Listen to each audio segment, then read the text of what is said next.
ఎంత వేసి నా కోసం తెలుసు. నేను ఆ బాధ అర్థం చేసుకుని ఇక్కడికి వచ్చినా అన్న. ఆయనకి ఏం అవసరం, అన్ని మాటలు వాళ్ళకి ఏం అవసరం చెప్పు. ఓన్ దగ్గర చేలు కట్టుకొని ఉంటాడా అన్న? నా కోసం ఉన్నాడు. నాకు గలీజ్ అనిపించింది. నాకు ముఖం లేకుండా పోయింది ఆయన ముంగట.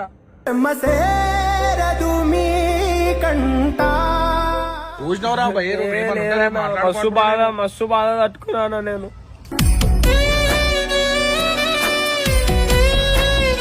మక్కల పెళ్లి చేయాలా, మా ఇంట్లో చూసుకోవాలా, మా అమ్మని చూసుకోవాలన్నా. ఇంట్లో మా అయ్య కూడా లేడన్నా, నేను ఒక్కనే. నేను ఇట్లనే ఉన్నా అంటే నా ఇల్లు గడవదాన్ని. నేను మా డాడీ చనిపోయిన రోజు కూడా అంత ఏడవలే అన్న. మా డాడీకి ఏ రోజైతే బియ్యం ఇచ్చినామో ఆ బాధ మొత్తం ఇట్లా గుండెలు ఉందన్న. నేను ఏడుస్తా, అందరు ఏడుస్తారా అని చెప్పి ఏడవలే నేను. నేను బయటకు వచ్చినా